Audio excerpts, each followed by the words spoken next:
Okay, welcome back. We are sugared completely, shaken hands, we've made some friends. We are now going to turn to Mr. Peter Turnbull. I didn't mean to say Turnbull, but that worked out. Mr. Turnbull, Principal ZNE Program Manager at PG&E. He's co-chaired 2015 Getting to Zero National Forum. Peter is a Principal Program Manager, like I said, at PG&E, and has 34 years of experience in customer-side programs. For the past 20 years, he has specialized in buildings and building systems, and has led PG&E's customer-facing ZNE efforts for the past 5 years. Please help me welcome Mr. Turnbull.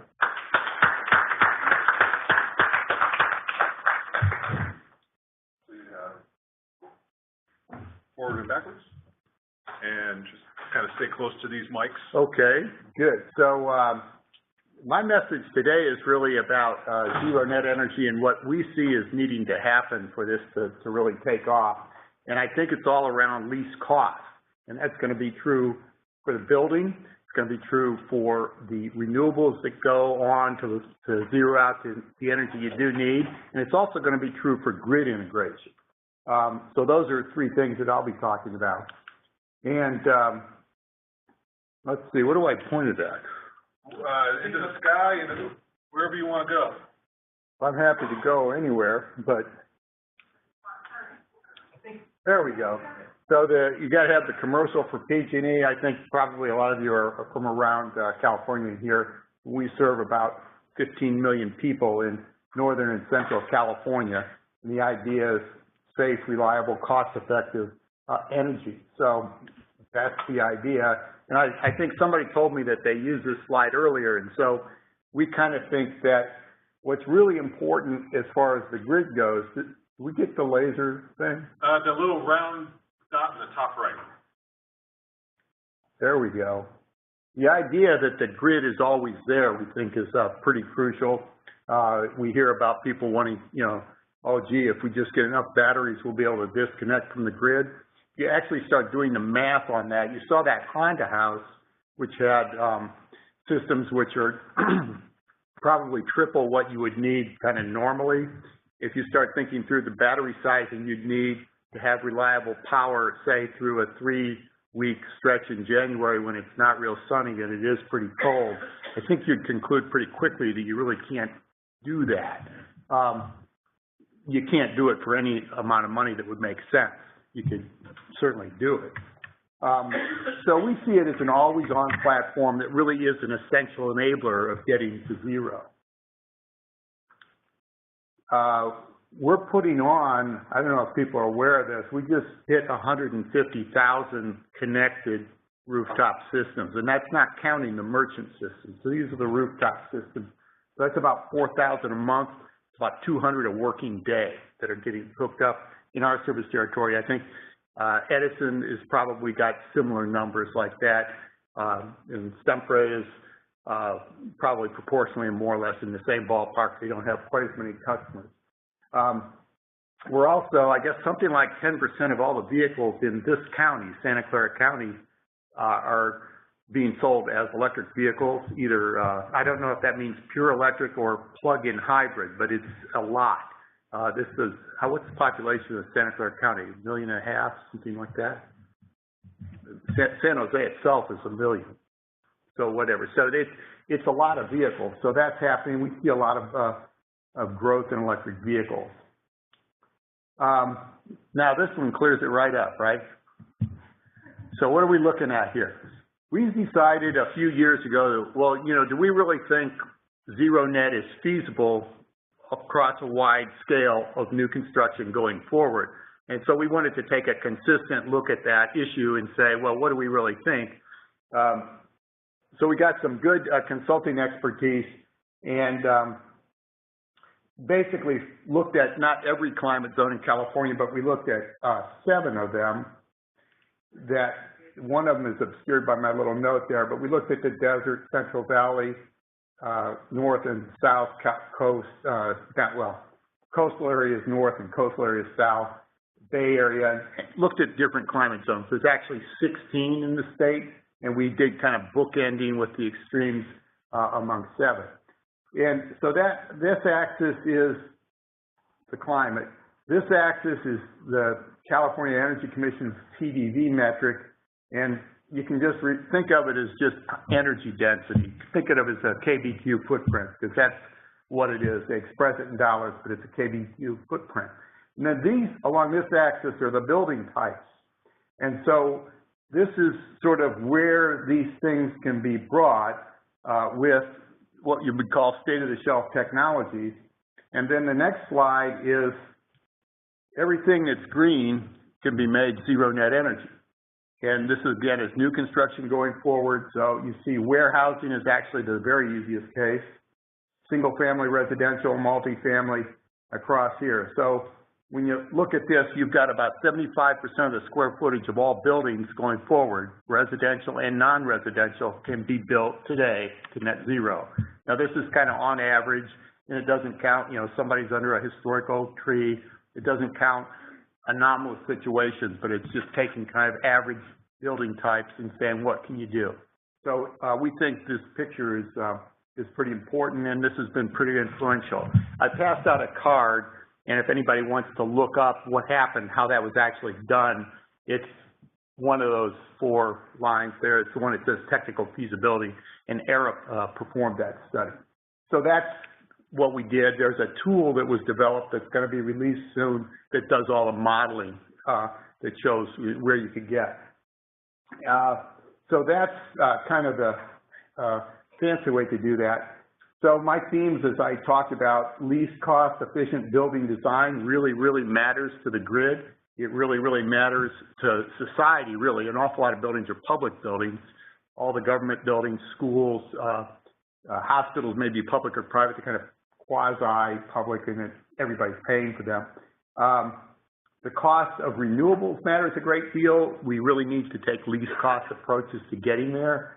And this is something that utilities are going to handle, but the cost of integrating all this into the utility grid, the grid of things, is also going to be pretty important. So, in other words, it wouldn't do any good to optimize one of these at the expense of the others, not to the big picture that is needed for society. So this is an example, West Village. Dick's former firm was quite involved in setting all this up. It's, let's see, about 600-700 student apartment units that are 4plexes, holds nearly 3,000 students on the West Village campus. The energy center that the Honda House is up right about there. You can't see it, but it's up in this area here. And so this was designed as net zero. So maybe the design work was the best part of 10 years ago now, and then it was built over a couple of years. And they're hitting about 85% of it. So they're not quite making zero, but they're coming pretty close. There's 2 or 3 things that are the chronic problems. They have, each one of these units is a 12-plex. Yes, a 12-plex. There's about 60 12-plexes, that's how it is. And they have a single heat pump water heater. So the units are 4 bedrooms to an apartment and 12 in each building. So there's about 45 kids in each one of these. Single large heat pump water heaters serves each one. What always happens with heat pumps? Heat pump anything. What goes wrong? No. The heat strips come on, right? That happens every time with every heat pump problem, right? So that's chronic with heat pumps. Now, next question. Guess what happened with some of these, right? And guess how big those heat strips are if it's a big enough heat pump water heater for a 12-plex. So we did a big monitoring project there and kind of discovered this, but that's like 8 kW straight on that never goes off if you don't do something about it. Yes? Were people using setback on thermostats? Or? No, it was a matter of this thing not popping back out of the strip heat mode properly. So it's an equipment problem and really kind of a maintenance problem. And so, in other words, that's the kind of thing when bombs need to go off in the maintenance office when that happens, right? So Anyway, that one's is probably one that gets corrected. So these things get corrected. There was a problem with some thermostats, and then we had some behavioral issues with some of the students, and did some simple interventions. Said basically, anybody want to take a guess at the range? Now there are fourplex, so 4-bedroom apartments. They've all got the same stuff in them, right? They've got central water heat, so we're not even counting that. We're assigning it to units, but we're not counting it separately. Anybody want to guess what the range of high to low is out of 100 and some apartments? Anybody else? We can give him a business card to put in the drawing. 6 from high to low, and they've got the same stuff in them, and it's, you know, obviously the same weather. There could be some minor exposure differences. So we did a little campaign, worked with the owner, which is Carmel Properties. It's not actually the university. And basically told them politely, you know, you're using like 5 times more energy than your neighbor. Maybe you ought to not, you know, this is a green development. So that actually works pretty well. And we looked at like the top decile of, or the highest decile of users. And if we did that, they never showed up in that highest one again. And so the averages was going down. So we think that they're going to have a good chance of getting all the way to 0. Here's another way I wanted to talk about the 3 points of building design, renewables cost, and then grid integration. And if you think of this as a campus, a tale of 2 buildings, and Rocky Mountain Institute, this is a project we worked with them on. So this is 30 megawatts, so this isn't one building, this is a big set of buildings. And you could say, okay, 2 buildings, I want them both to be net 0. Here's the load shape, this bar, and of course, the area under the green has to equal the area under the orange. And if anybody, you know, we can do calculus if you want, but we don't have to do that, right? So we'll just say that if that happens, you've got 0, right? So if you think about then in this next slide, somebody that does a bunch of efficiency and takes this gray area and just eliminates it with efficiency, maybe does some demand response, and then all of a sudden, this is more like 17 instead of maybe like 27, okay? Now that's a big number. That's 10 megawatts of solar you don't have to buy, right? Now that's the impact, and maybe that's 10 megawatts of whatever that costs that you can spend on getting the efficiency, right? There's a huge difference in what that does to the utility, because the utility has to deal with this, and instead it has to deal with this. And that's going to be a lot of dollars as this goes on and proliferates. At any one house, this doesn't matter. But if everybody does it, it matters. And at any one building, it doesn't matter. But if everybody does it, that's when it starts becoming important. So you're seeing a difference here. The utility needing to deal with much lower or much different sizing in receiving the energy, and of course, much different in providing. So that's something to think about. And so that's going to have a benefit on the overall, just the amount of grid usage, not to mention the amount of net usage actually at the facility, right? So again, these things, all 3 of them matter. And I think, you know, with some of the earlier presentations, we saw quite a bit of attention to this. I'm not electrical, I have no idea what this means, but I thought it was a cool slide we got from my lesson. So the idea, I'm kidding a little bit, but all these things have to happen to keep the grid stable. And it's one thing if it's unidirectional, it's another thing if it's bidirectional. And so and then we got to have, I don't know whatever these things are. So it recloses. So all this stuff, none of this is going to be a difficult thing to solve technically, but it's the scale that I think we need to all be thinking about. Because whatever happens, we've got 1 million of, where's the transformer? Well, the ones on the pole was ones we've got 1 million of these. And so if we're doing things that change how they work or make them not last as long, or if they're not as big as they need to be, that's a million times that is what somebody has to deal with. And so those are the reasons for least cost, I think. And I think everybody has said, they were talking about buildings, one way or another, you have to set the target up front. We certainly heard that in the presentation just earlier. Dick certainly showed that. You explicitly set out with the goal to be zero, said that's what I want to do. You have to do the design to the target. You have to build to the design. I know this sounds simple, but this isn't what happens, right? Because we have this D-value engineering that everybody always wants to go into. And we heard some of that, right? We didn't have enough money for the PV, right? In a couple of cases. Monitor, diagnose, correct, and validate. For sure, I've got a set of case studies here, and they're listed on the card as well, but it's published online if somebody wants to look at that. Every single time we do a case study, we find out two things. Nothing works exactly the way you think it's going to work. Never, ever will that happen. And the monitoring systems never work exactly the way you think they're going to work. You heard Michael talk about that at the Honda House.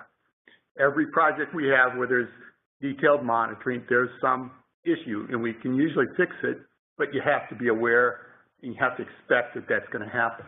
So, and only then, of course, can you do anything to correct what is going wrong with the system, which is why you put the monitoring in. So that's some thoughts that I've learned with in dealing with this area for about 5 years. I think everybody really talked, oops, what I do. And I did this, I was doing really good. I hadn't done that once. Broke the Internet of Things. The other guy did it like all the time.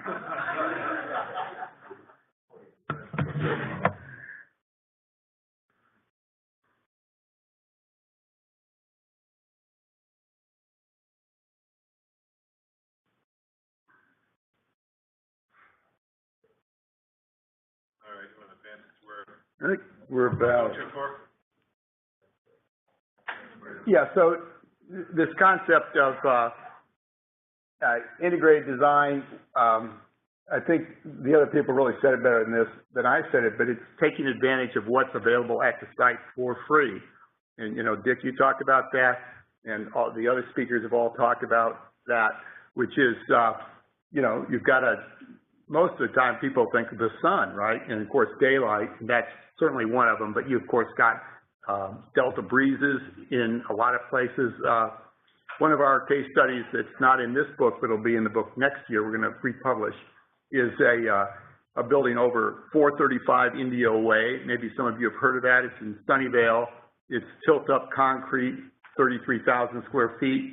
The reason it's interesting to me is it's about a 40-year-old building.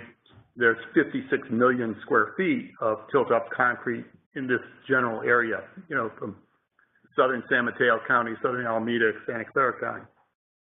And there are, you know, lots and lots of that stuff. It's really easy to put up, it's fast, all that. And it's not really great space on the inside as it is today. So the guy basically said, you know, let's make this first rate, let's make it zero net energy. You insulate the outside of the concrete, which gives you thermal massing.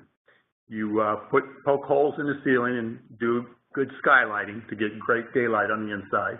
You put a good LED lighting system in with good lighting controls, dim the lights down in response to the available daylight. I think they used electrochromic glazing, but it was only about half a dozen major things. And he took the cooling load from 75 tons, which is 33,000 square foot building, down to 12. Oh, I forgot, I didn't mention they use air flushing at night. You got the right climate for that over in Sunnyvale. And so they basically are charging this concrete mass because now they've insulated the outside of those walls and they've got a concrete floor. And, you know, instead of 75 tons, they got 12. And so that's, of course, saving them some money. He did spend extra money on some of the finishes, but he believes that the net value to him as a developer is $70, a little over $70 a square foot. Rents it a year quicker, and he rents it at a premium. A year quicker because everybody's lining up to get in these highly desirable spaces, and you know, the ethos of the tech industry is, at least they think at least, is they want to be in these great things. And so that's a great story, I think, of why this is can work in a business sense.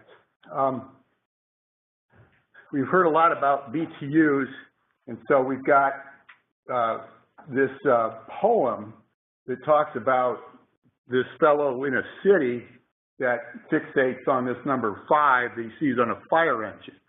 So I'd like to show this because if you have a hard time remembering the KBTUs, if it is going to be an all-electric building, which is a lot what's been discussed here.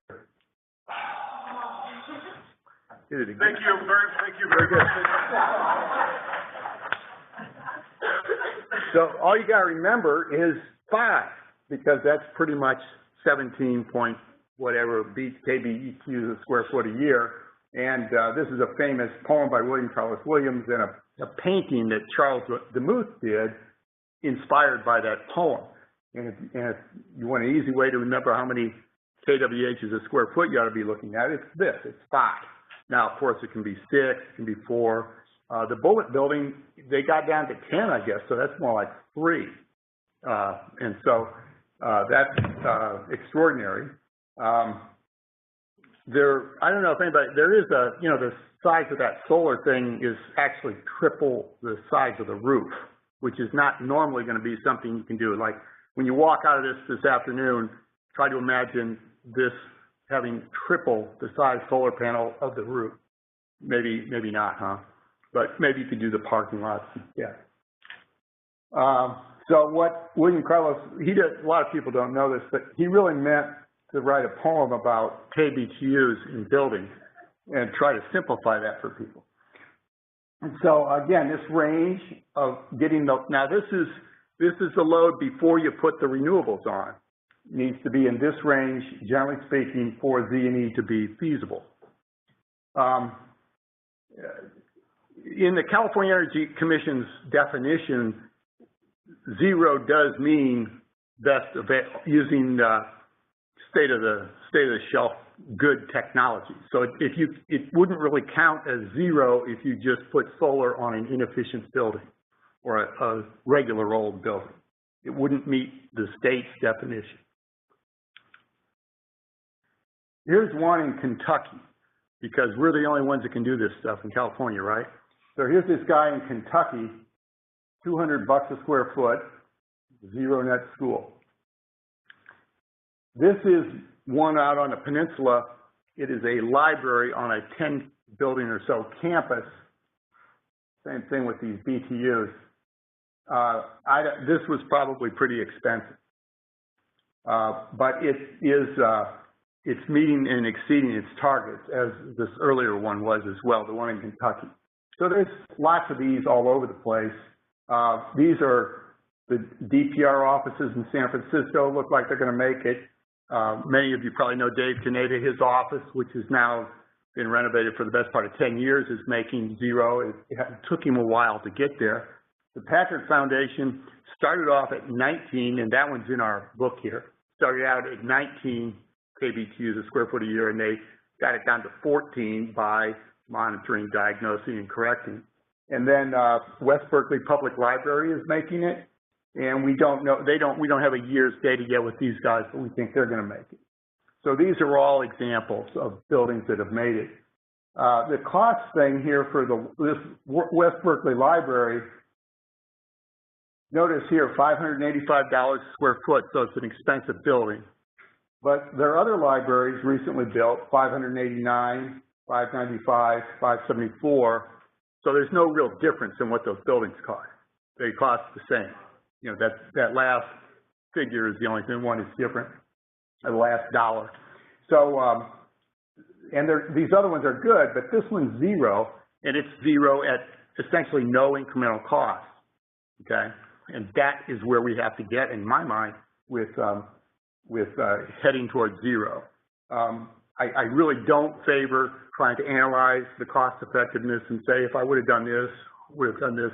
I think what the metric needs to be is getting to 0 at the prevailing cost of construction for a given fit and finish, a given building type in a given area. Now, of course, there's a lot of variety. San Francisco, the costs are all over $1,000 a square foot in big buildings now. Of course, it's not that expensive down here and in other places.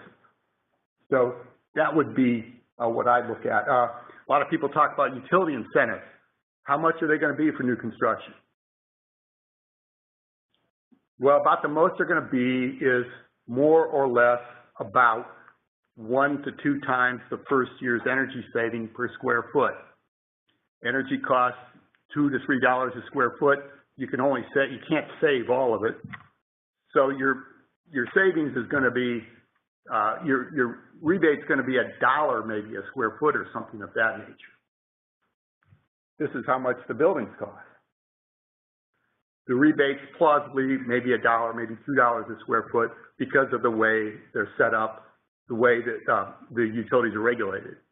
And so they're there, they help, they're good things, they're things that I've been involved with my whole career, but I think it's more a matter of the imprimatur of the utilities saying, you know, we think this works, that really makes a big difference.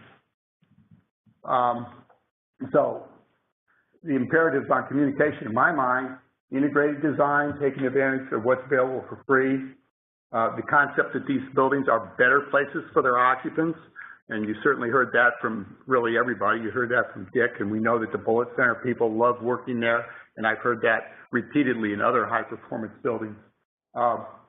We think that this is really crucial for ZNE to succeed. It needs to go in within the typical construction budgets. So I think this is what I talked about earlier. You know, the savings just for the HVAC, you're maybe looking at plausible rebates of 50 cents or $1 a square foot because there's rebates for the lighting as well and other things. And so that's something to keep in mind. So I think, you know, technical feasibility is not in doubt. The target setting is important. You have to do integrated design. There's lots of examples popping up all over the country, although, of course, it's a minuscule percentage, but it's a lot of buildings.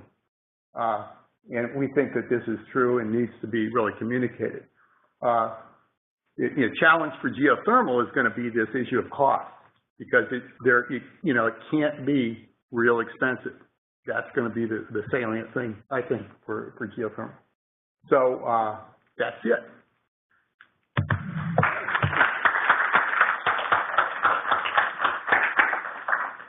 All right. Okay. Does anybody have any questions? Nope.